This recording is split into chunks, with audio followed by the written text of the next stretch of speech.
उस मुलाकात के पीछे दो मुद्दे थे। मैं तो मेंबर पार्लियामेंट हूँ, मुझे लोगों का नुमाइंदा हूँ, और जो मैंने 3-4 दिन से मुख्तलिफ इलाकों का टूर किया, नॉर्थ कश्मीर का, सेंट्रल कश्मीर का, तो हमने जो लोगों के मसाइल देखे, सड़कों का हाल देखा, हस्पतालों का हाल देखा, स्कूलों का हाल देखा, तो मैंने वो सारा फीडबैक LG साहब की नोट्स में लाया और उनसे गुजारिश की कि लोगों के मसाइल का निपटारा किया जाए। उसके अलावा हमने उनसे ये भी गुजारिश की कि जो सरकारी मुलाजमीन टर्मिनेट हुए उन पर एक हमदर्दाना रिव्यू किया जाए, जेलों से कैदियों को छोड़ दिया जाए। इसी तरह जो पासपोर्ट वेरिफिकेशन के नाम पर लोगों के पासपोर्ट पड़े हैं उसका निपटारा किया जाए, और उसके अलावा जो थानों के अंदर चाहे सरकारी मुलाजिम हो या कोई यूथ हो, बाकी लोग हों, वेरिफिकेशन के नाम पर जिनके FIR पड़े हैं, उसमें भी एक रिव्यू की ज़रूरत है, ताकि लोगों को नौकरियां हासिल करने में, कारोबार करने में कोई मुश्किल दरपेश ना हो। और हमें उम्मीद है कि LG साहब का जो फीडबैक था, उनका जो यकीन था, उनका जो हमें यकीन दहानी थी, उन्होंने कहा कि हम इन सारे मुद्दों पर हमदर्दाना गौर करेंगे। क्या आप खुद 5.5 साल के बाद बेल पर आपकी चूंकि बारे में सुना था कि दोबारा आपकी बेल जो उसका पर्टिकुलर टाइम दिया गया है, उसके बाद वो अदालत में मामला है, अदालत में जो होगा तो वो आपको पता चल जाएगा। मुझे नहीं आइडिया है, मतलब जब अदालत से पता चलेगा, बेल अदालत में लगी है, जज साहब, मतलब उम्मीद है कि इंसाफ होगा।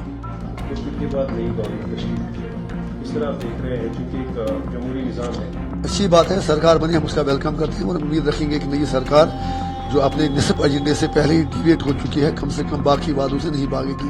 370 पर उमर साहब तो अब U-टर्न ले ही गए हैं, लेकिन हम ये उम्मीद रखेंगे कि जो उन्होंने फ्री बिजली का वादा किया था, जो उन्होंने बाकी कुछ चीज़ें वादे किए थे, उस पर रहेंगे।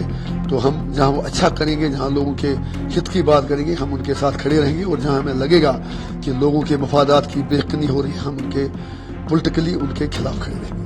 Thank you. अपना तजुर्बा है, जो 10 साल यहाँ कैद रही है असेंबली में ही, उस तजुर्बे के बुनियाद पर आपको लगता है ये गवर्नमेंट वाकई काम करेगी?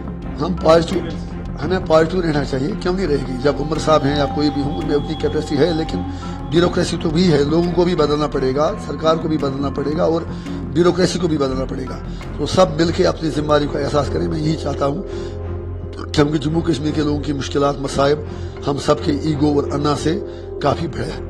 लोगों का फीडबैक है, मैं नहीं कह रहा हूँ कि इस गवर्नमेंट में ज्यादा वो ताकत नहीं होगी, क्योंकि जो पावर्स है वो शायद आपके पास। सवाल ताकत का नहीं होता है। अगर उमर साहब कमिटेड हैं, अगर उनमें दम है, तो वो दरियाओं का रुख भी मोड़ सकते हैं, लेकिन वो उनको फैसला करना होगा। वो पहले ही सरेंडर कर गए। हमने इसीलिए उनसे कहा था कि आप कम से कम एक छोटा सा इशू, स्टेट फूड, वो कोई मुद्दा ही नहीं है, आप तब तक सरकार न बनाए जब तक आपको स्टेट फूड ना मिले। उन्होंने हमारी बात मानी नहीं। अब उनके पास क्या रोड मैप होगा वो जाने।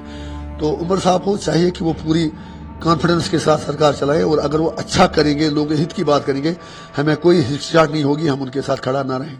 अगर आप ये वीडियो YouTube पर देख रहे हैं तो हमारे चैनल को सब्सक्राइब करें और बेल आइकन को दबाना ना भूलें। अगर आप Facebook पर ये वीडियो देख रहे हैं तो हमारे पेज को लाइक करें।